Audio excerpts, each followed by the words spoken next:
Okay na okay mga kababayan, kahit na hindi okay ang sound. Ako'y malungkot po mga kababayan. Okay, habang nag-program ako, ganun mga sound mga kababayan. Wala tayong magawa. Kasi tayo ito sa online mga kababayan. Nang pag-asa lang natin kung magandang internet, mga tagapakinig natin, no? So ang orasan natin, alas 7:33 na ng umaga, araw ng Sabado. Okay. Weekend po sa pamilya po magtrabaho sa public office mga kabayan, no? Weekend nila.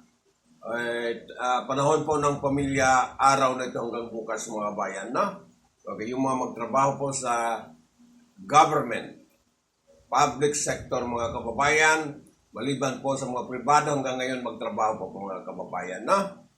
Okay, dalawang unahin natin ang balita ito, no? Okay, yung isa, marami po mag-suggest itong mga matatalinong tao, mga kababayan, na mga political scientists. Okay? Tingnan natin mga kababayan, no? Mga political scientists ay mag-advise, okay, kay Pangulong Rodrigo Roa Duterte mga bayan, na. Ayan. So, basahin natin ang balita, na. Okay. Para pag-aralan ng Pangulo mga kababayan, na. Ayan. So, ito po mga suggestions ng political scientist at saka isang sa doktor mga kababayan, na. Okay, dapat daw atupagin po ng Pangulo. Okay. Walang sound, no? Okay. Ay dapat po atupagin ng Pangulo po mga kababayan. Okay, sa isang live natin, no? Duterte should focus on economy, public health, political scientist advice. Ayan. So dapat, no? Mahigit 1 taon na lang sa palasyo. Okay, kung gusto niya makaiwan po ng mabuting alaala sa Pilipino, ay ito na lang i-focus po ng Pangulo, no? Okay? Hindi na po pangarap pa ng ibang bagay. Okay. So itong iwanan niya po sa ating mga kababayan sa loob ng 6 na taon, ito ang dapat po mangyari mga kababayan, no? Okay, so basahin natin ang detalye ng balita. Duterte should focus on economy, public health, political scientists. Manila, President Rodrigo Roa Duterte should focus on reviving the Philippine economy. Napakahalaga mga kababayan, no? Okay, kung hindi nyo marinig ito dito sa Facebook, no?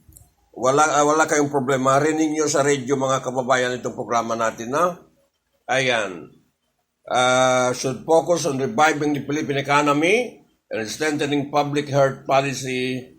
Okay, in the last 2 years of administration, an expert said Friday, as the coronavirus pandemic to batter the country.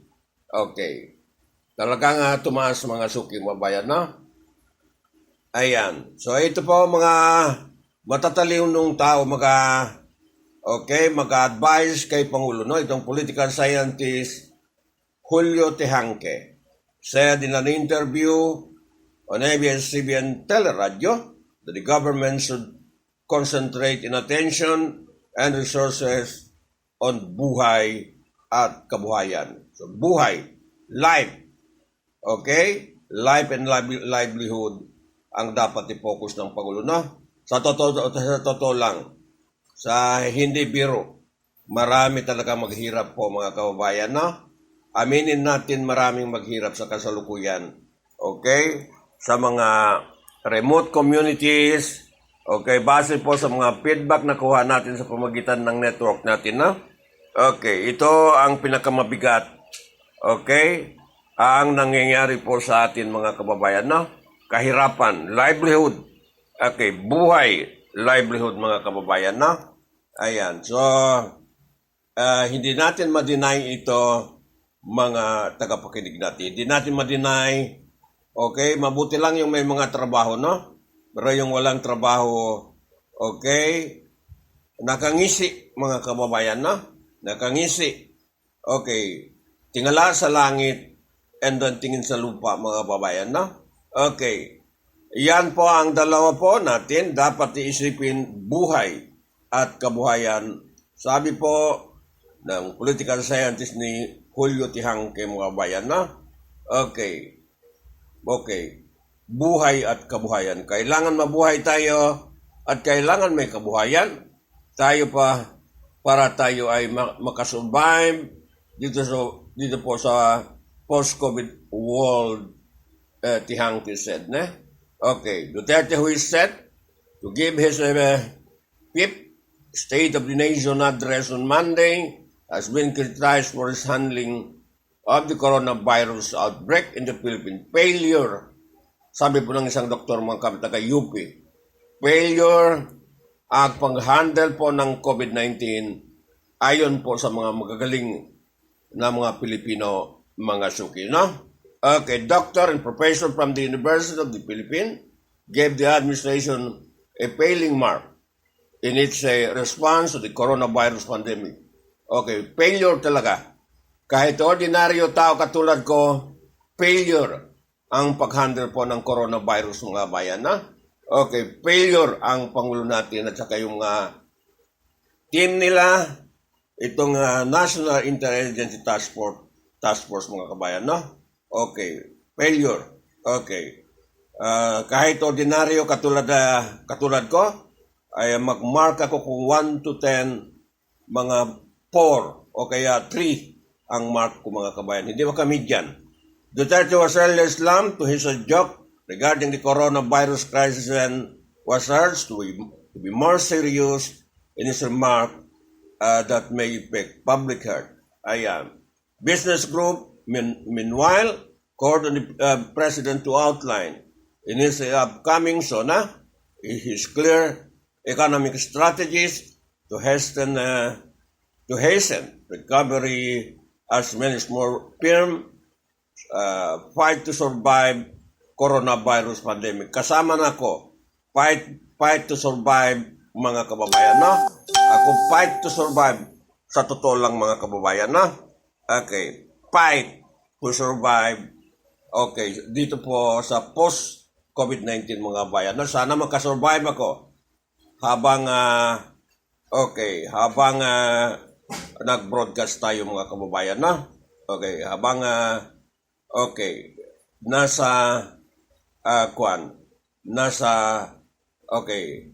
nasa critical pagka-survive po ang mga maliit na negosyo katulad namin mga kababayan, no? Matatawag mo negosyo kasi negosyo formal, mga suki mga kababayan, no? So, fight to survive.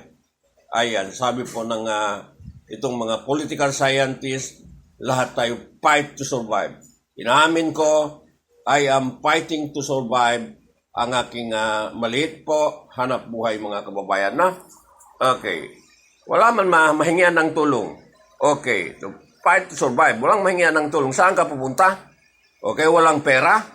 Ayan po mga kababayan. Okay. Masakit itong nangyari po sa COVID-19. Pero hindi natin ma-blame, okay, lahat ito sa ating pamunuan. Ang ating mga pangulong, mga ating leader, ay talagang ginawa ng Panginoon testing sa ating mga kababayan, no? Hindi natin pwede isisi lahat sa kanila, pero mag-suffer lang talaga ang taong bayan dito po sa COVID-19. Kaya nga, tama sinabi nilang ng political expert dito, mga doktor, sa political scientist, ay fight to survive ang ekonomiya natin, no? So, ang mark, okay, sabi ng doktor sa UP, okay, failure ang Pangulong Rodrigo Duterte sa kanyang pagsugpo ng COVID-19 kasama na po mga interagency task force, no? Okay, so kung basehan natin itong advice ito, dapat i-focus na, wala nang iba muna. I-focus muna mga kababayan itong on economy and public health. Huwag na mag-aagalaw ng mga masalimot katulad ng itong chacha. wag mo na pag-usapan, no? Walang kakwenta-kwenta mga kababayan, mga chat sa ito. Okay, pero ang kailangan ay makasurvive tayo mga kababayan hanggang matapos itong COVID. Sana hindi na magtatagal itong COVID mga kababayan, no? Okay, so yan po ang pangunahing balita natin sa umagang ito. Mga kababayan, balikan natin ibang issue, no? Ang susunod na issue ko, why Biden presidency could be bullish for stock, mga kababayan, no? Survival ng global economy kung okay pong stock market, mga kababayan. So yan ang basahin ko, okay? Galing po sa New York Times, mga kababayan, no? Ayan. So bakit natin botohan bakit natin dapat suportahan si Biden? Joe Biden, mga kababayan, para makabawi ang global economy, kailangan ng ilang bilyones population sa buong mundo. Lahat-lahat ng mga kababayan, wala nang pili-pili pa. Okay, mapa-Kristiyano, mapa-Muslim, okay, apektado po pag global economy ay bagsak, mga kababayan. Ayon sa mga balita ito, okay, nasa deep recession tayo, mga kababayan, no? Okay, sa deep recession, okay, kahit global economy nasa deep recession dahil sa COVID, mga kababayan, no?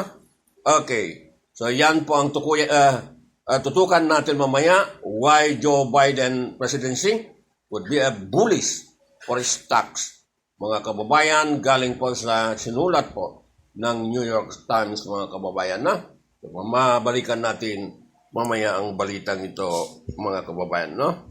Okay, failure ang marka po ng Pangulo sa pagsugpo po ng COVID-19, no? Sorry to say this, pero yun po ang totoo, mga kababayan, na? Okay, kung mga matatalinong tao magsabi na, okay, lalo na galing sa mga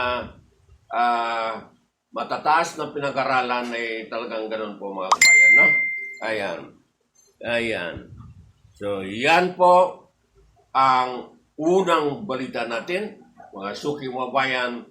Okay, live tayo sa mga iba-ibang kwan, na? Pati sa radio, internet, live tayo, mga kabayan, na? Ayan, so balikan natin ang ibang balita, no? Itong YouTube, itong Facebook. Para ngayon ata sa aking Facebook, okay, lagi lang problema ko sa Facebook, mga kababayan, no? Pero di ba, hindi matigil ito, mga kababayan, ng trabaho natin, no? Kahit fighting to survive, mga kababayan. Fighting to survive. Okay. So, yan. Yan po ang unang balita natin sa araw ng Sabado, sa mga nakikinig, mga kababayan, no? Hindi ba patas ang yung mga buzzer ko? Okay, halos magbumura sa atin. Yung mga buzzer, hindi ba patas ang pag-news ko? Ay, nako, kayo talaga, no? So, yan. Alam kong kinakampihan niyo, mga kababayan, no? Okay.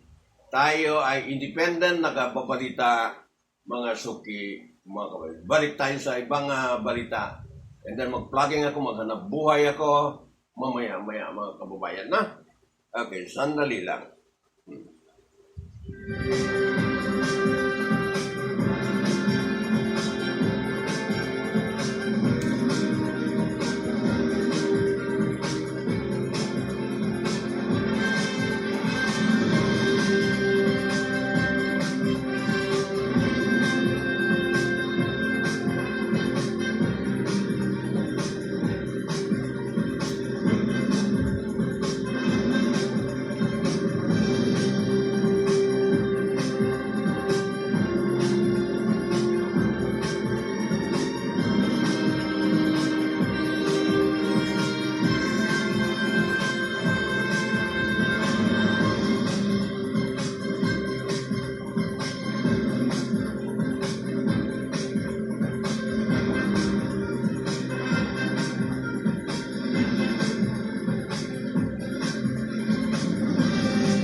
Hindi muna ako maghanap buhay. Magandang balita po ni Vlogcaster Aman Dino Kumpo ng Zamboanga, no? Kababayan ko, mga kababayan taga Zamboanga. What is Chacha Endgame? Sabi po, katanungan po ni Vlogcaster Arman Dino Kumpo, mga kababayan, no? Okay, matagal na sa news ito. Okay. What is Chacha Endgame? Is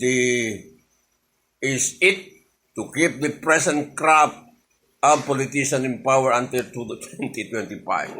Yan po ang biro po ni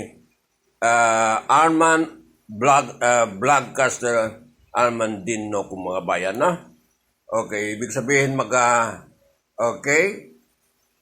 manatili sa kapangyarihan hanggang 2025, mga kababayan, no? Mahaba na. Tama na po hanggang 2022, mga tagapakinig. Mahaba na masyado po ang 2025, mga kababayan, no? Okay. Are you still happy with the national and local official? Ako, Arman, hindi na Arman talaga, mga suki, na. I'm not happy anymore. Arman, din no kung mga kababayan, no? Hindi na ako happy. Ayan. Apektado, halos lahat, mga kababayan, no? Okay, apektado lahat. Kaya nga, I'm not so happy, Arman Dinokum, no? Okay, in this video blog, I analyze the two reasons why Narbacan Ilocos Sur Mayor Chavit Hingson and his colleague at the League of the Mayors of the Philippines suddenly brought up the charter chain issue in the middle of the COVID-19. May advice na yun na, Arman Nukum, may advice na yung si Julio Tihangke at saka isang doktor sa UP, no? Yun na lang natatirang 2 taon na hindi na maabot ng 2 taon. Okay, yun na lang po ang pag-aabalahan po ng Pangulo sa palasyo po, mga kababayan, sa pumuno niya, ay focus, buhay, at kabuhayan, Arman Dinokum, no? Okay. Subukan nyo kung hanapin nyo itong si Arman Dinokum, no? Okay, sa kanyang page. Okay, sa kanyang video po, mga bayan. Anong target ng Chacha? Okay, walang 2022 election. Walang 2022 election. At habaan ang termino ng mga politiko hanggang 2025. Vested interest, vested political interest, Arman Dinokum, no? Kaya nyo ba pa ba? Kaya pa nyo pa ba? Ako hindi na Dinokum, no? Talagang hindi ko na kaya, Arman Dinokum. I am very affected po, mga kabayan, dito po sa nangyari ng COVID-19. So, I'm not in favor. Okay, Arman Dinokum mag-extend pa po ang kasalukuyan administration, mga kababayan, no? I'm not in favor anymore. Mag-extend pa, lumawig pa hanggang 2025. Tama na po hanggang 2022, no? Okay. Mag-search naman tayo. Okay. Ay kung sino po ilagay natin sa susunod 2022, mga kababayan, no? Okay. Maraming, banggitin natin, no? Okay, Vice President, gusto po mag-presidente sa 2022. Okay, Bongbong Marcos, gusto po mag-presidente sa 2022. Ping Lacson, Senator Ping Lacson, gusto rin. Isko Moreno, pwede gusto mag-presidente pa sa 2022, no? Richard Gomez, gusto rin mag-presidente, mga kababayan, no? Sino pa? Ayan. Manny Pacquiao, gusto rin mag-presidente sa 2022, mga kababayan, no? Sino pa? Okay, si Bam Aquino. Okay, gusto rin mag-presidente po sa 2022, no? Okay, so yan po ang mga pagpilian natin, no? Scrutinize natin, mga kababayan, kung sino po pwede ilagay sa 2022, mga kababayan, mga suki natin, no? Okay, ayan. Dapat ay mamili, hanggang ngayon Arman Dinokum, mamili na tayo, no? Okay, mamili na tayo, mag-scout na tayo yung mga profile nila, pagandahin nila mga profile nila mga bayan, okay, post nila lahat yan sa kanilang page para suriin natin ng mabuti kung sino po ang susunod na Pangulo after President Rodrigo Roa Duterte, no? Okay, ayan. Yan po, Arman, ay magtulong-tulong tayo.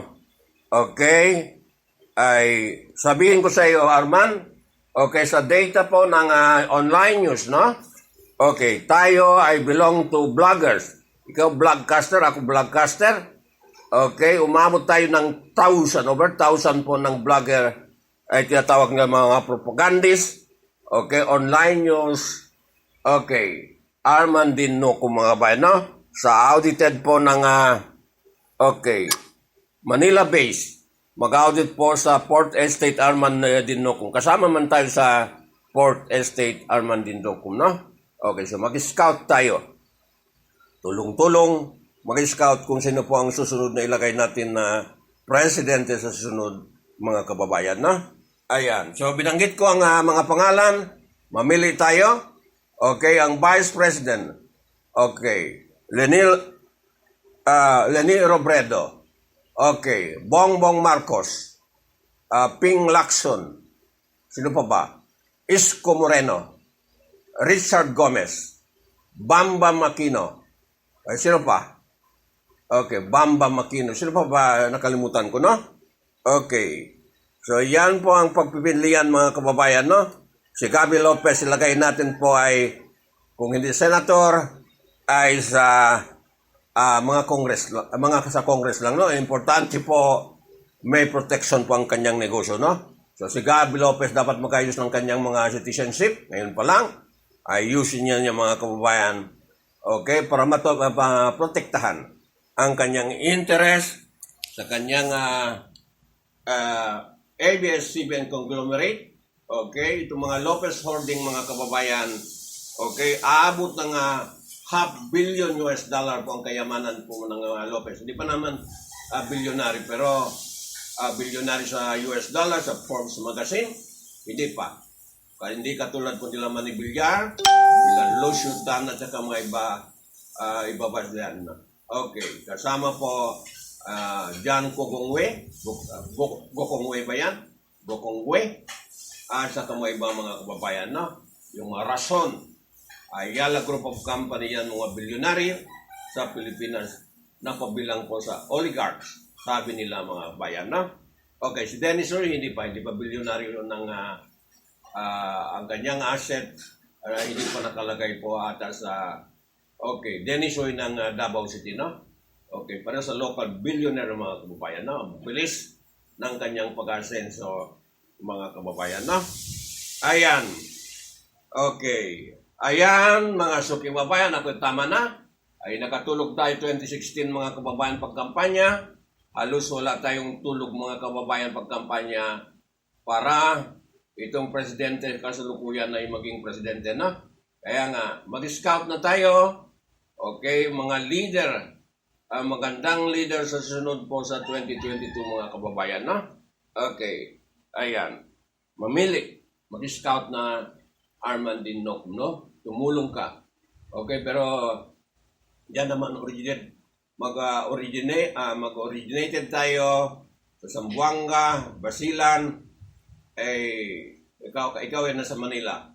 Ako ngayon, kung saan-saan makarating Arman Dinocum, no? So, yan. So, yan po ang mga pangunahing balita, no? Okay. Sino pa bang pwede magpresidente? Marami ang pwede magpresidente. Okay? Okay. Yun naman pwede magpresidente, yung may mga pera, okay, may billion of pondo sa kanyang bank account, mga kabayan. Yung mga pobre, hindi naman pwede. Okay. Wala din. Mga kababayan. Sandali lang.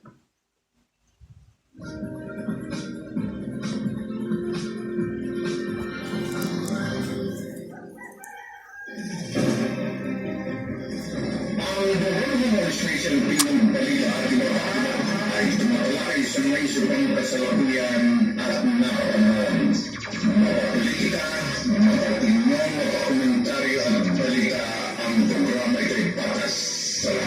walang hinihilingan, walang pinapamihan, at walang pinapamihan ang programa ito. Ang programa ito ay public service sa kahanginan at trabaho lamang.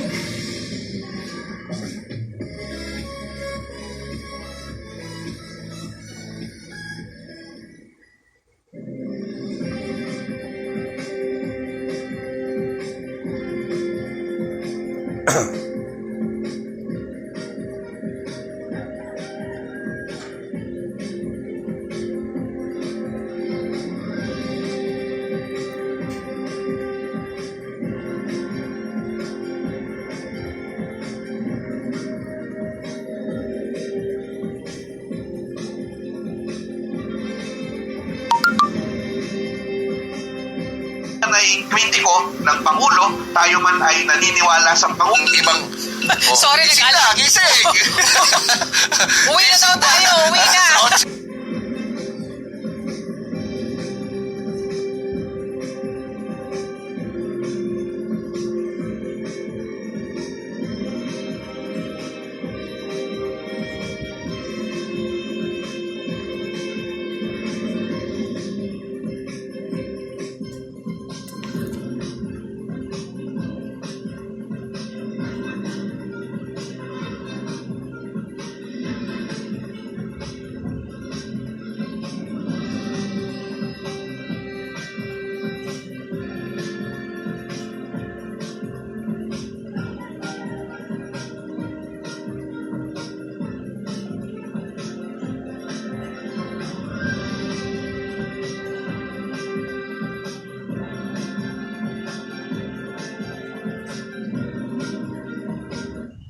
Okay, maghanap buhay muna ako mga suki, mga bayan sa umagang ito. Okay, ipopost natin po. Okay, pa-plugging natin ng mga potential po ng mga negosyo mga bayan, no? Okay, huwag kalimutan po itong vendor fruit stand mga kababayan, no? Unahin natin. Vendor fruit stand, supplier po ng abang lingkod. Prutas sa kanyang pagkain po tuwing umaga at saka hapon mga kabayan. So, tandaan po, ang vendor food stand mga suki, no? Okay, pagpasok nyo sa bar, okay, bandang kanan lang, no? Okay, pag-drive kayo, papasok ng bar, pasok ng opisina, bandang kanan lang. Pwede kayo dumaan dito and then ay magbit-bit ng prutas po para sa inyong umagahan, pag sa loob ng bar magkape-kape. Pati na rin na tanghalian at saka hapunan, no? Mga 3 piraso, okay, 100, okay, pwede na po mga kababayan dalhin sa loob ng bar, no? And then pag-uwi nyo naman bandang kaliwa, pagtapat nyo dyan po sa bagong building, magandang building, okay, Metro Cotabato Water District, ay makikita nyo po mga kababayan, no?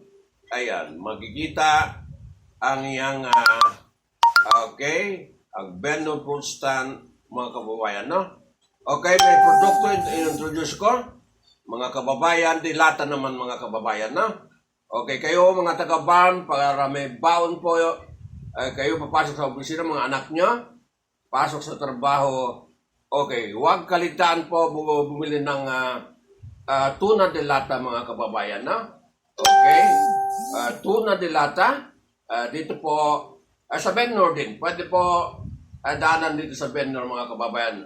Purok 1, okay, Purok 1. Ayan, Governor Gutierrez Avenue, mga kababayan, no? Governor Gutierrez Avenue, Cotabato City, no? Dito rin sa vendor, pwede nyo puntahan po ang dilata nyo mga kababayan, no? Okay, very reasonable. Kumpara po ng, okay, sa mga supermarket, mas mababa rito po kumpara doon, no? So, tandaan, tuna de lata ay pambaod, pang-opisina, pang-umagahan, pang-tanghalian, pang-hapunan, ay ang sarap-sarap po ang tuna de lata, no? Ako okay, ay gusto-gusto ko po kumain po ng tuna de lata mga bayan, no? Okay, ayan. And then kung gusto niya man na pupunta sa, okay, pag lusong naman niyo papunta sa town, magdaan naman kayo para makadala sa pamilya, no? Ito naman Pikante Pizza and Pikante Product. Napakasarap mga produkto, mga halal na halal po mga kababayan. Walang kaduda-duda. Lahat ito pwede kumain, no? Muslim, non-Muslim, sa produkto na ito. Almost 10 years na po dito sa Cotabato City ang produkto nito. Pikante Pizza and Pikante More mga kababayan, no? Okay, nakita ko pag magbisita ko sa kanila, okay, ang buhat po ng mga taong bayan, no, ng Cotabateños, ang jumbo, medium, depende po sa laki ng pamilya, no? Okay, meron sa jumbo, ang laki ng lalagyan po mga kaya, no? Karton na malinis, ang Pikante Pizza and Pikante Product, no? Buhat-buhat yan. Mga 2-3 pang maramihan mga kabayan, no? Yan po ang ano. Meron mga medium. Katulad ko, ang akin lang small. Okay. Small lang kasi hindi kaya na kumain ng marami mga bayan, no? Small pwede na sa akin. Pagpunta ko dyan, lagi ako may bit-bit po. Pikante Pizza, Pikante Product. Okay? Ayan. Minsan libre, minsan may bayad po. Biligay po ng GM po ng Pikante Pizza and Pikante Product. Okay? Dahil po sa plugging natin sa kanila mga kabayan, no? Okay, tandaan. Pikante Pizza and Pikante Product, okay? Halal na pagkain ng gawa po ng kapwa natin, mga kababayan, young entrepreneur, mga suki, no? Okay, basahin natin ang balita ito kay Joe Biden, mga kababayan. President could be a bullish for stock, no? Joe Biden, remember? And Michelle Obama, no? So, continue to pour your donation. Okay, it's just 2 months away for the general election November 3, 2020 in America, no? So, poor, okay, todo, poor, okay, i-pool, okay, poor, hindi pobre, i-pool, i-todo, okay.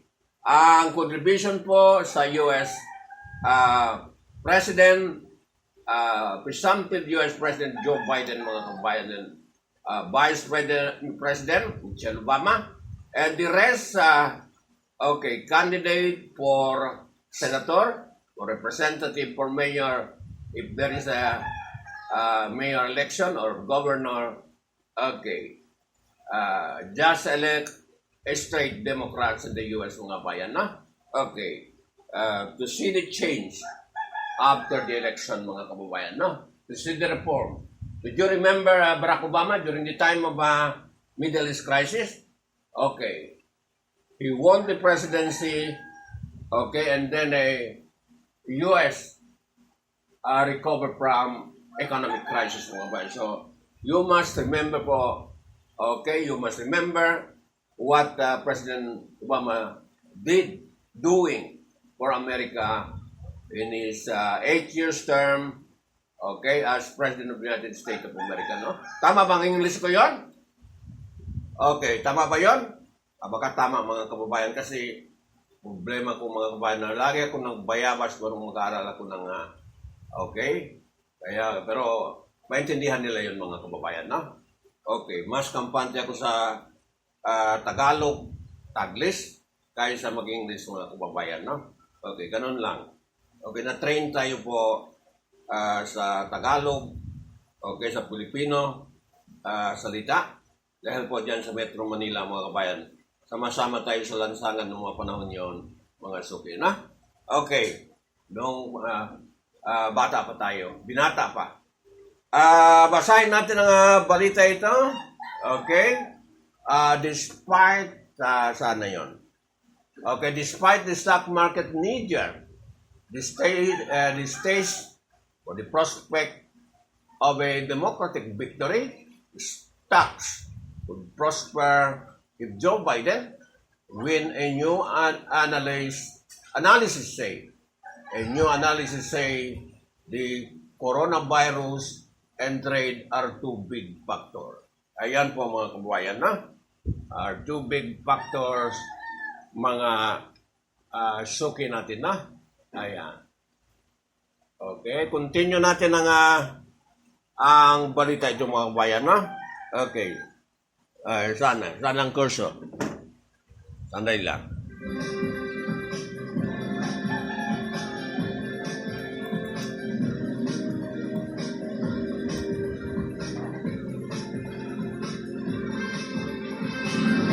According to the writer by Jeff Sommer, okay, Jeff Sommer, okay, July 24, 2020, okay, in the one of the stock market that brief downward slide during its long march upward this summer. Worries about the prospect of a Biden presidency began to dominate the chatter, and for seemingly solid reason.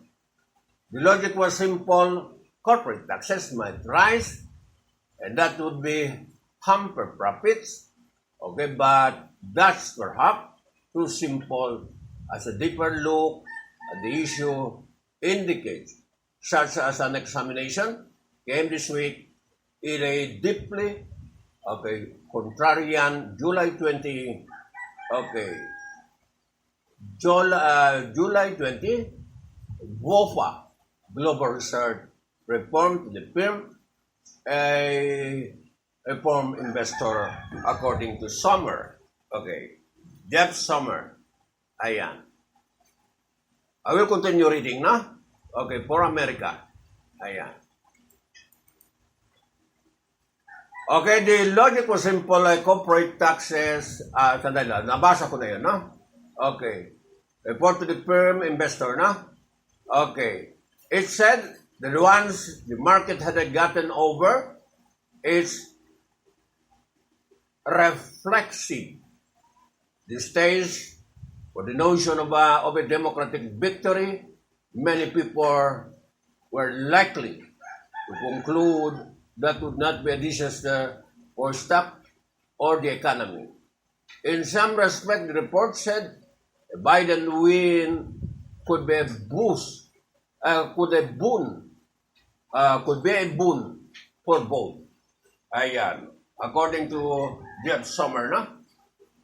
Could be a boon for both. Ayan. Okay, the report has a viewpoint election during a pandemic said that's given the current polling data. It was reasonable to assume as a base case not only that former Vice President Joseph R. Biden Jr. would win, but there would be a Democratic sweep both houses of Congress. Ayon po sa mga study po ng political pundit sa Amerika. According to the study of a political pundit in America, no? A sweep victory according to them, mga kababayan. Sa kanila na yun, hindi sa atin. Tayo nagbasa lang po, mga kababayan, no? A sweep victory, okay, for both lower house and upper house, mga bayan, no? Ayan. That, the report said, implies the new administration could enact fast-reaching policy changes where some would drag down corporate profit in the stock market return. It said other would be provide a long-term boost according to this study, mga bayan, na? Okay. Ayan. To boost the knee-jerk reaction of the market are likely to be based on perception of a Republican regime as more business-friendly and a Democratic regime as more negative for risk, asset, but medium to long-term ramification of either scenario are less clear-cut. Sabi po ni Jeff Sommer, no? According to Jeff Sommer. Okay, the report said the author of the report declined to comment for this column, according to Jeff Sommer, no? Writer ng New York Times. Okay, they found that the Biden victory, okay, where is na? Okay. They found that Biden victory would have a complex mixed effect on the bond stock and foreign exchange market, as well as the underlying economy. But they concluded that the overall impact of the Democratic victory could be a positive and would most likely include a steadier and now vigorous handling of the coronavirus crisis and more open approach to international trade. So yan po, sinabi po ng writer ito, could boost economy in the US, no? Okay. Those conclusion run counter to the narrative promoted by President Trump, who was frequently boosted that the stock market and the economy have flourished under his stewardship. It has warned of a serious trouble if he were to lose in November, according to Trump. Okay, that argument has gotten plenty of attention and in some respect seem plausible. Plausible daw yung sinabi ni Donald Trump. Okay, plausible. Hindi totoo. Haka-haka lang mga kababayan na. Okay, plausible. Word he used mga kababayan na. Okay, nako. Ayan. Okay, plausible.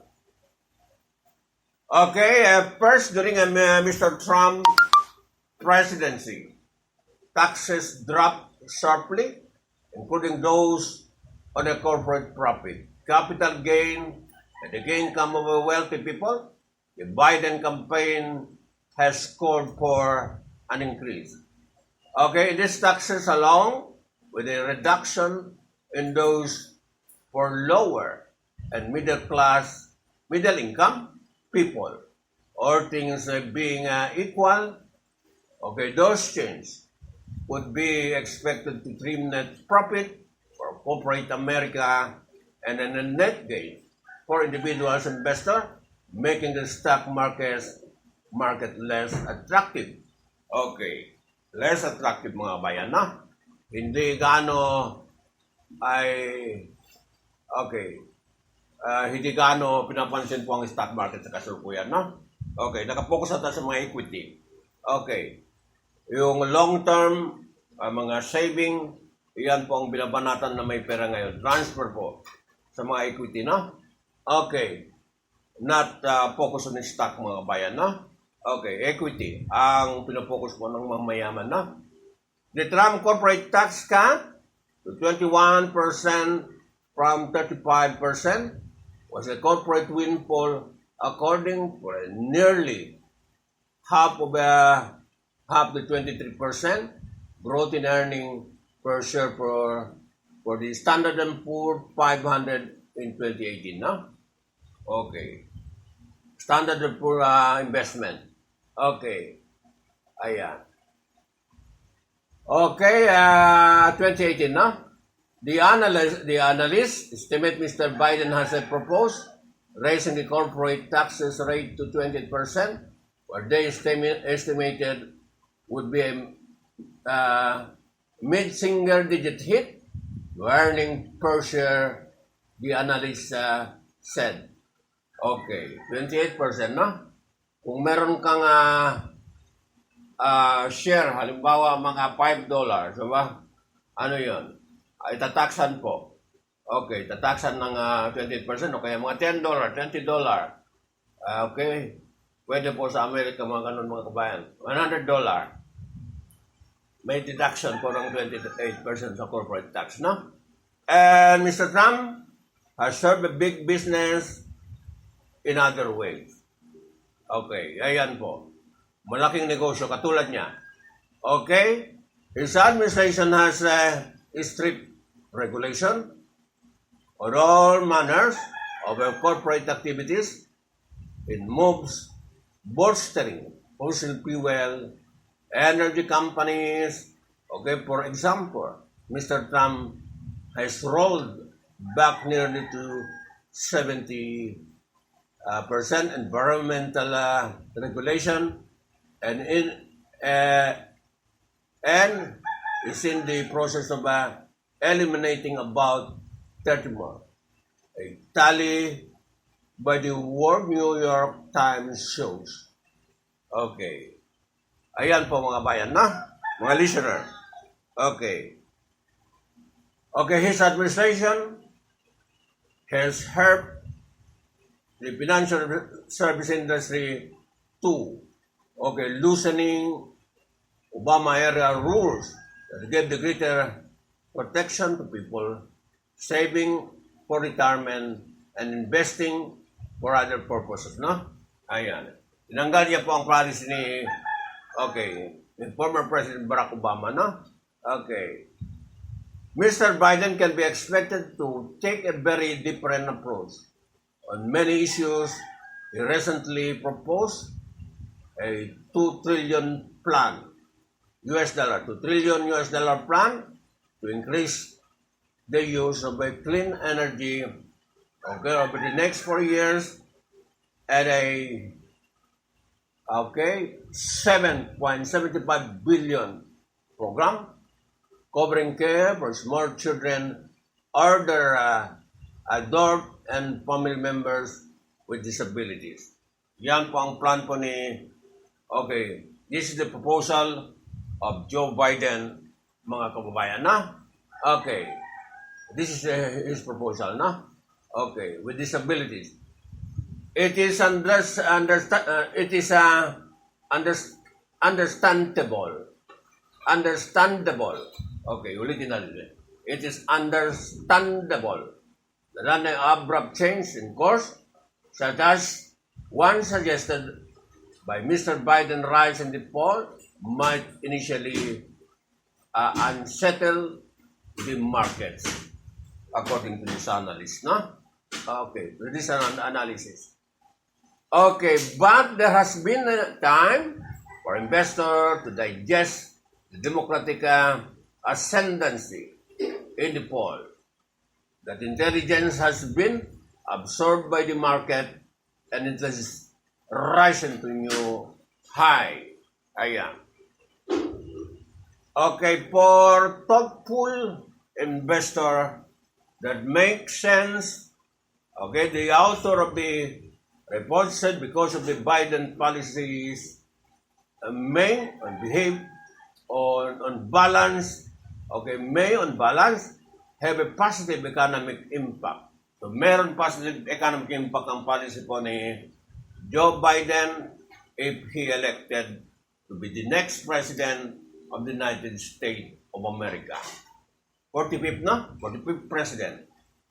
On taxes, for example, the end in a corporate rate has not been accomplished by an increase in research and development or economic growth. By contrast, Mr. Biden emphasized on supporting the welfare middle class by offering greater process to education, job training, lower student, and debt.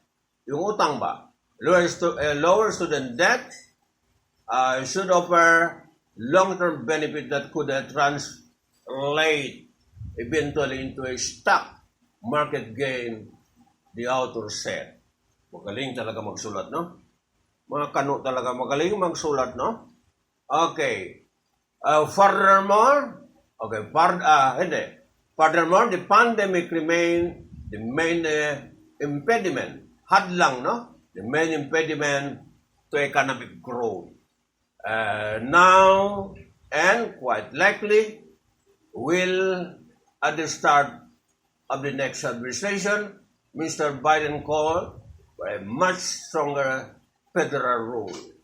Okay. He is calling, Mr. Biden calls for a much stronger federal role in promoting in ROLE. Okay, promoting and financing social distancing contact tracing and quarantine. Okay, yan po ang plano po ni Joe Biden, mga kababayan, no? Ayan. Biden's more aggressive stance on COVID-19 is likely to improve a medium to long-term U.S. growth prospect, potentially at the expense of a short-term prospect. Okay, if restrictive policy are pursued, the report said. Okay na? Okay. Okay, and the trade conflict, tariff restriction on immigration, and diminution of a global institution of the Trump era would be supplanted by a more international approach and one likely to yield substantial benefit. The report projected. In short, the author said the Democratic sweep of the presidency and both houses of the Congress would be a growth positive. Okay. Kung makuha nila mga kabayan, no? Work could be a growth positive, no? Okay. This isn't the first time the stock market has soared, mga kabayan, no? S-H-U-D-D-E-R-E-D, soared. Okay, at the thought of a Democratic presidency. In fact, I've written this kind of a story before about Wall Street misguided and apprehension about the impact of the Obama presidency. Madati na sumulat itong si Jeff Sommer, mga kabayan, no? Okay. Ayan. Okay, but the historical record shows that since 1900, the stock market has fared far better under Democratic presidents. Okay, history, no? Pag Democratic president nakaupo ay maganda po yung stock market, no? With a 6.7% annualized return for Dow Jones Industrial average compared with a just 3.5% under Republican president. Okay, the results are similar when measured from the election day to election day. Data provided by Bespoke Investment Group showed that these are the best annualized return under individual president. Ayan po mga bayan, no? Basahin pa ba natin ito? Okay. Basahin pa natin ito. Naubusan ako ng poses, no? Okay. Ayon sa history mga kabayan, okay. 25.5% under the Calvin Coolidge, a Republican. Okay? In the 1920s mga kabayan, no, wala pa tayo, kahit sinapupunan, wala pa ako mga kabayan, no? 1958, boomer tayo, pinanganak po 1958, 1920s, no? Wala pa. Okay, 15.9% under Bill Clinton, a Democrat. Okay, 12.1% under Barack Obama, a Democrat. History mga kabayan, no? Okay, maganda po performance pag Democrats ang maging presidente pa sa US stock market, no? Okay. Democrat na tayo mga kabayan, no? Okay, Wall Street generally considered Republican to be better for market return, but historically that's not true. Instead, Paul Heike, co-founder of a Bespoke, Democratic president have generally had better return versus Republican. Okay, based on record mga bayan, no? Based on history. Okay, if the president is Democrat, stock is much better than Republican, no? Ayan. Ayan po. Kaya nga Republican na, ano na. Okay. Democrats na tayo po mga kabayan. Huwag na Republican, na? Okay. Iwanan natin ang Republican. Okay, the market under Trump has been on fine despite a calamitous drop in the late February and early March with a 9.2% annualized return through Wednesday. Ayan po, no? Ayan. Talagang problema, no? Okay, dahil isang paragraph na lang, ang orasan na natin ay alas 8:29 mga bayan, no? But despite all the hoopla, okay, but despite all the hoopla about Mr. Trump undoubtedly pro-business policy, the stock market performance under Mr. Trump doesn't match up well against than President Clinton, okay, or President Obama. It is entirely possible that the same would be true if Mr. Biden became president to the United States of America, no? Okay, ayan. I am hoping, okay, that Mr. Joe Biden could perform well if he is elected president of America. I am confident he can do more with this strategy, okay, uniting all American people to become his supporter, mga bayan, no? So I am positive, okay, that Joe Biden can make it better, okay, after November 3 election on January 20 noon. Okay. Noon 2021, no? Kasi doon ang pag-assume po, okay, ang president ng Amerika sa January 2021, mga bayan, no? Kompleto ng lineup, pati cabinet po. Okay, Presumptive President Joe Biden, he has, okay, completed all his cabinet lineup, no? Mga selective, mga magagaling, okay, selective cabinet member of Biden administration, mga Joe Biden administration, no? So, yan po ang analysis.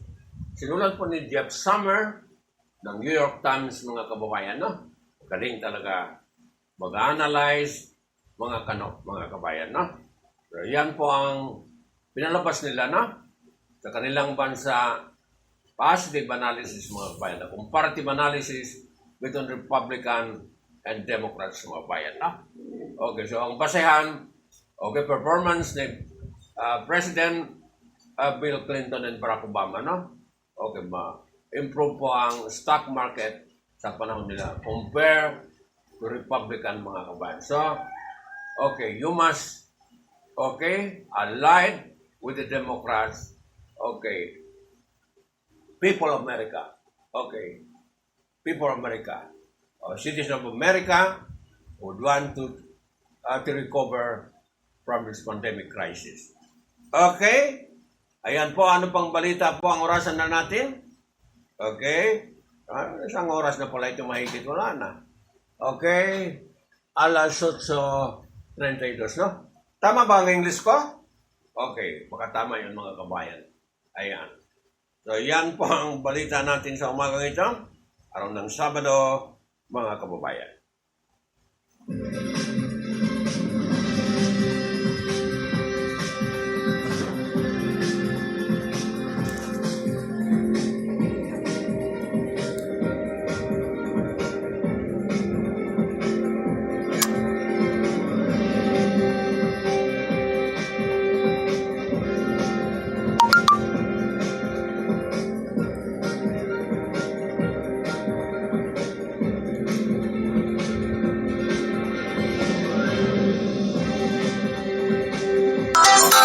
Saan mo mabuti yung trabaho mo?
Okay, paalala ko lang kay Dr.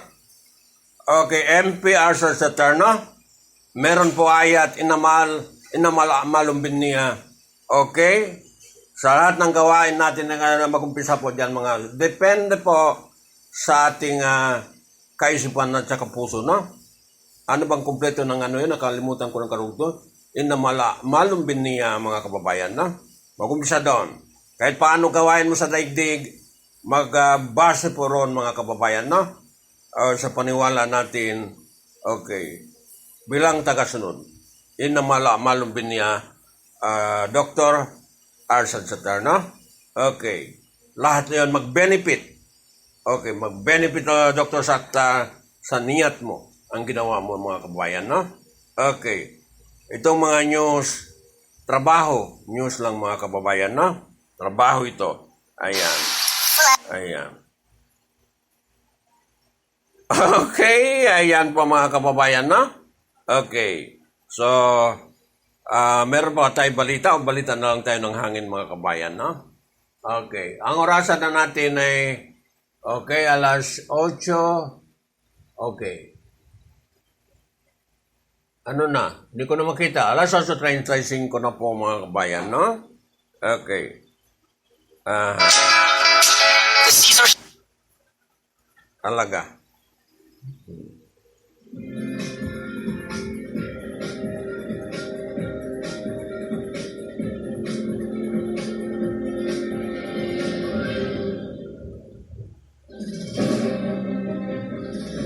Administration Opinion Balita at Ibabahan ay tumatalakay sa may subang kasalukuyan at nakaranawan. Mapapolitika, mapaopinyon, mapakomentaryo at balita ang programa ito'y patas sa lahat. Walang pinigil, pinatanggihan at walang pinapamigan ang programa ito. Ang programa ito ay public service sa kahanginan at trabaho lamang.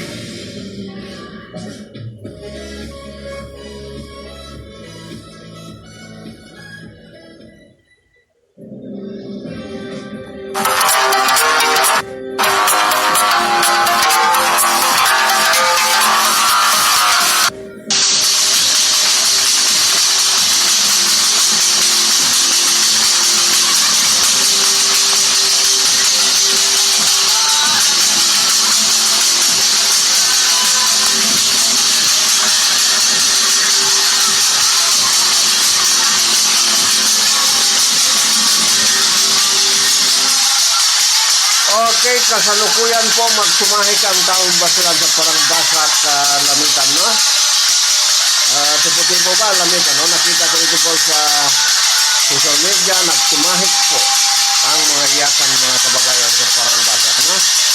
Okay, salamat sa Gilbert Malon.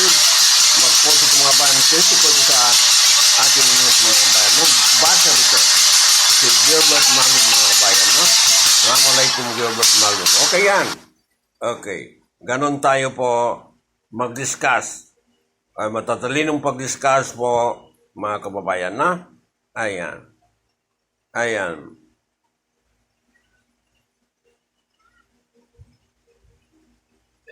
Ayan mga balita po mga kababayan. Okay. Nakuha natin sa araw ito, no? Okay. Isomed. Okay.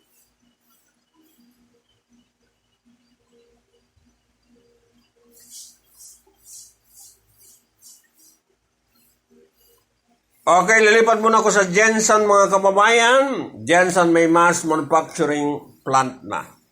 Ang bilis, no? Okay, mag-manufacture na po ng para hindi mas shortage ang Dakbayan General Santos, no? Ayon dito sa balita, Jensen may mass manufacturing, ang Isomed Medical Company ng Napol Barangay Conel ng siyudad na ito ay magsimulang mag-manufacture ng mask simula taong ito. Tamang-tama ang pagbukas nito. Okay, sipa ng demand po ng mask dahil po sa pandemyang dulot ng COVID-19. Gumagawa ng planta Ang dalawang uri po ng mask, gaya ng 4-ply at 3-ply surgical disposal, mas na siyang sumasagot sa pangailangan ng lokal ng mga ospital, butika, at maging ng processing plant sa Jensen at mga karatig na lungsod. Ang 4-ply mask naman ay maaari na i-export sa mga karating bansa. Tinatayang humigit kumulang ng 50 million pesos ang investment. Naku, malaki pala, no? Pagawaan lang ng pagawaan lang po ng mask. Mag-invest ka na ng 15 million pesos mga bayan, no? Hindi pala biro. Okay. Saan tayo kukuha ng 50 million, no? Mayaman lang. To the supporter naman ng City Economic Management and Cooperative Development. Okay, si Mr. Flores. Okay. Ang boss dyan, no? SEMSIDO upang mabigyan nila ng insentibo ng lokal na pamahalaan. Ang mga empleyado nitong planta ay mga indigenous people na tumutulong para gumawa ng 1,500 face masks araw-araw. Ang kanyang ang kayang magangkat sa iba-ibang lugar at mga supply sa ating Sudan. Ang ISOMED ay gumagawa din ng PPEs, medical gown, disposal bed sheet, at hospital shoe cover mga bayan. So dito na sa Jensen, no? Meron na ito mga kabayan, no? Okay, yan po katapusan ng balita natin sa umagang ito mga bayan, no? Magprograma pa tayo, mamayang hapon. Tingnan natin kung may magandang balita. Kung wala, ayan. Palagay ko, pahinga. Meron pa nung balita, no? Okay, COVID-19 versus hunger, the cruel choice. Okay. Ayon po dito sa column na ito. Okay. COVID-19 versus hunger. Totoo mga kabayan. Gutom. Choice. In 2020, the Philippine hunger rate took sudden, very sad U-turn. Okay, after falling to only 8, to 8 point, wala na. Wala nang radio. Ayan po mga kabayan. Okay. Sa radio, meron sa radio, no? Basahin ko para kompleto. Okay, sa isa po ang, nawala. Pero na, mahaba na yon. Pero ang radio nandyan pa rin mga kababayan, no? Okay, at saka Facebook. After falling to only 8.8%, the families in December 2019, its lowest proportion since 2004, it leaped to 16.7% last May, the second month of the pandemic cum lockdown, and then rose further to 20.9% by July. Okay, the new level is the highest since mid-2014 SWS July 3 to 6, 2020 National Mobile Phone Survey. Report 5 hunger among families climbed to 20.9% mga suki. 7/21/20 ang date, no? Okay, hunger family are in the million in December 2019 and begin time about 21.1 million families experience involuntary hunger. Of this 1.8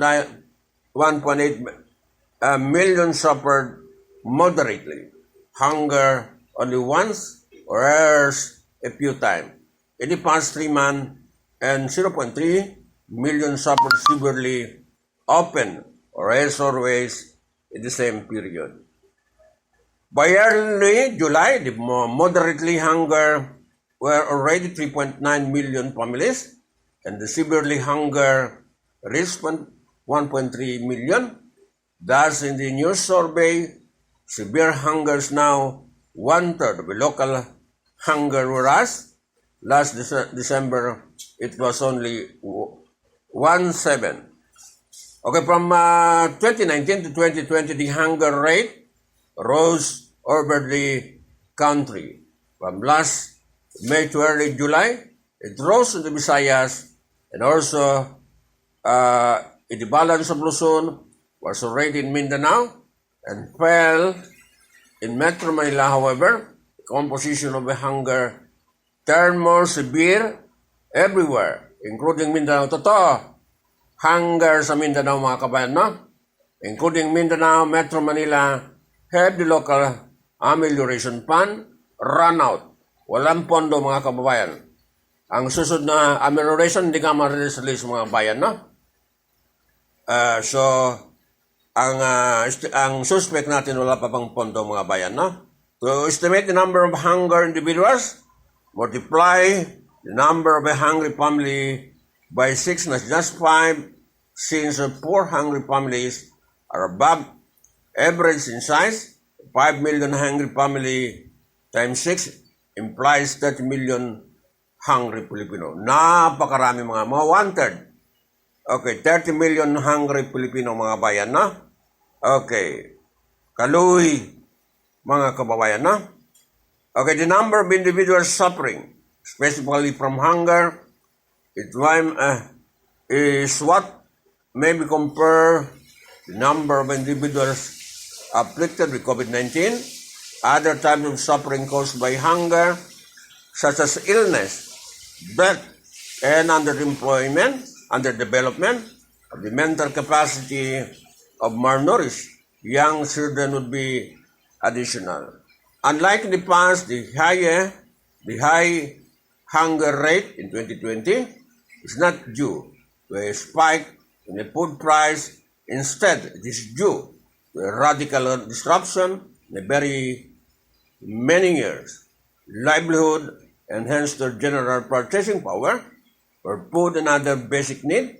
Distribution was brought, on by the government mandate, closure of many workplaces, and it shut down the basic public transportation, preventing workers from going to workplace, allowed to open. The prolonged grounding of jeepney has obviously led to hunger among the families, of the jeepney drivers, mga bayan, no? Ayan. So, yan po ang mga kagutuman, mga kababayan, no? 30 million Filipinos ay ayon dito sa survey nagugutom po mga kababayan, no? Ayan. Yan. So, paano na? Okay, kung gutom po ang Pilipino mga bayan, na? Ayan. So, problema talaga pag gutom. Kasi walang laman ng tiyan. Ayan po. So, yan po ang balita natin sa hunger. Ayan. Ayan po ang balita natin. Magbalita tayo ng hangin, mga kababayan, na? Ayan. Kaluoy, no? Okay, kaluoy talaga. Hunger ang Pilipino. Okay, kasama ko hunger, mga kababayan. Ayan.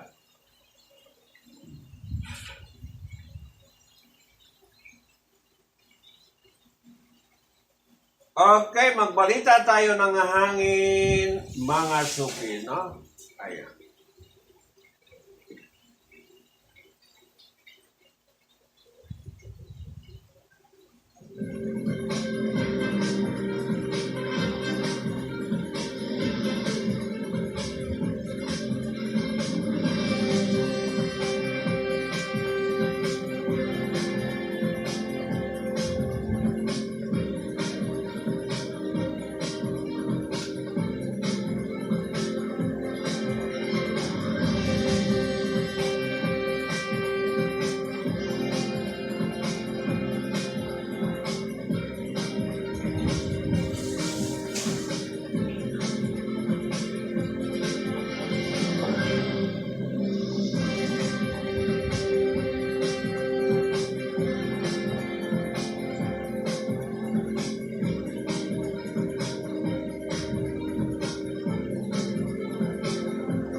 umaga po para naman sa ating weather update ngayong araw ng Sabado, July 25, 2020. At sa kasalukuyan po ay patuloy pa rin nakaka-apekto itong ating intertropical convergence zone o IPCC dito man sa Katimugan Luzon, sa Kabisayaan at Mindanao. Kaya dito sa ilang bahagi ng Katimugan Luzon at sa maraming bahagi ng Kabisayaan at ilang bahagi naman ng Mindanao, patuloy pa rin magkakaroon po ng mga kaulapan na siyang magdadala nga ng mga pag-ulan. At para po sa magiging lagay ng ating panahon sa araw na ito, anahin po natin dito po sa rehiyon ng Maropa, dahil nga po sa ating intertropical convergence zone, patuloy pa rin makakaranas po ng maulap na kalangitan na may kalat-kalat pa rin mga pag-ulan at pagkakidlat pagpudog. At sa nararaming bahagi naman ng Luzon, kasama po ang Metro Manila, patuloy naman natin mararanasan ang maliwalas na panahon na may posibilidad pa rin ng mga panandalian ng ulan at tulad pa rin ng ating mga localized thunderstorms. At ating pinakamataas pa rin temperatura ay pinakasama po hindi maibala dito sa Tugigaraw City. At ito'y posibleng maglaro sa pagitan ng 26 hanggang 34 degrees Celsius. Samantala sa Baguio City, mananatili pa rin medyo mababa ang temperatura, maglalaro po sa pagitan ng 17 hanggang 34 degrees Celsius. Dito naman sa Metro Manila at sa Legazpi City, patuloy ng ating temperatura, maglalaro po sa pagitan ng 25 hanggang 32 degrees Celsius. At dito sa Tagaytay, 22 hanggang 31 degrees Celsius, Lawag, 25 hanggang 32 degrees Celsius, at sa Puerto Princesa, 24 hanggang 30 degrees Celsius.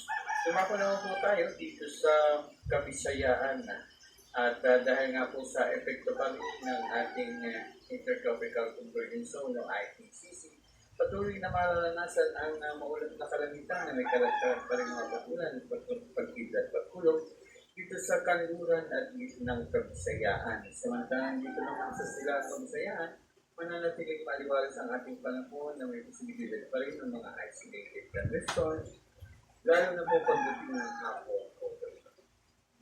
Ating temperatura dito sa Iloilo, posibleng maglaro sa pagitan ng 26 hanggang 31 degrees Celsius, Cebu City, 25 hanggang 32 degrees Celsius, at sa Tacloban, 26 hanggang 31 degrees Celsius.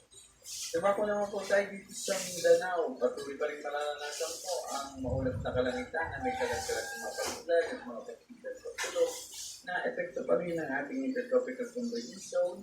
Dito po yan sa Zamboanga Peninsula at kayo na rin sa northern Mindanao. Samantala sa nanaling bahagi ng Mindanao, magiging maaliwalas pa ng ating panahon, subalit posible pa rin ang mga panandali ang ng ulan at tubig pa rin ng ating mga localized thunderstorms. At ang ating temperatura dito sa Zamboanga City, posible maglaro sa pagitan ng 25 hanggang 31 degrees Celsius. Sa Cagayan de Oro, 23 hanggang 32 degrees Celsius. At sa Davao, 24 hanggang 33 degrees Celsius. Sa ating mga mangisda, wala naman tayo nakataas na warning at ligtas pa rin sila mga kapalaot sa anong baybayin dagat ng ating bansa. At silipin po natin na magiging ilagay natin panahon sa sunod na 3 araw dito sa Metro Manila, magiging mainit pa rin at maalisangan natin panahon sa umaga hanggang tanghali at pagdating naman ng hapon at gabi, susundi pa rin ang ating mga isolated thunderstorms. Ang ating temperatura, maglalaro naman sa pagitan ng 25 hanggang 34 degrees Celsius. Sa Baguio City, mananatili pa rin ang mga isolated thunderstorms. Ang ating temperatura ay maglalaro sa pagitan ng 16 hanggang 25 degrees Celsius. At dito naman po sa Legazpi City, patuloy pa rin magiging mainit at malisangan ang ating panahon at may mga isolated thunderstorms sa dating hapon at gabi. Ang ating temperatura maglalaro naman sa pagitan ng 25 hanggang 38 degrees Celsius. Sa Metro Cebu, patuloy na mararanasan ng maliwalas na panahon. May mga posibilidad pa rin ng mga panandaliang ng ulan at dulot pa rin ang ating mga localized thunderstorms. Ang ating temperatura 25 hanggang 33 degrees Celsius. At sa Metro Davao, mananatili pa rin ang mainit at manisang panahon pagdating ng hapon at gabi, posible pa rin ng mga isolated thunderstorms. Ang ating temperatura, 25 hanggang 33 degrees Celsius. At ang ating araw po ay inaasahan na magsisikat mamaya sa ganap na 5:38 ng umaga at muli itong lulubog sa ganap na 6:20 ng hapon. At para po sa mga karagdagang informasyon, mangyalaman na maglagon sa mga sumusunod sa ating Facebook and Twitter account, @_Pagasa, sa ating mga weather report sa YouTube, @Pagasa Weather Report, at sa ating website sa bagongdat.pagasa.psp.gov.ph. At yung pang latest mula sa Forecasting Center ng Pag-asa DSP, muli isang magandang umaga ang inyong forecaster, Meno Mendoza.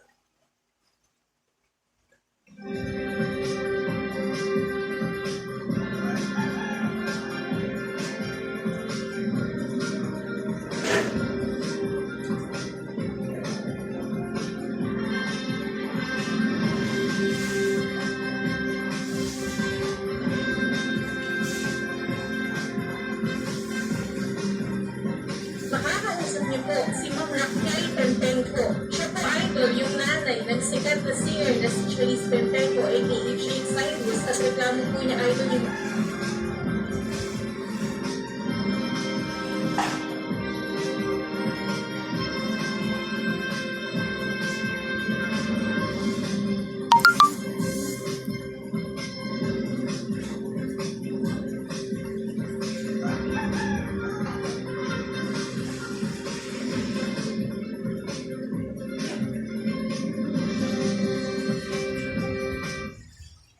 Okay, isa naman edisyon po ng balita magmula po sa Serbisyo Publiko Tinik ng Mamamayan.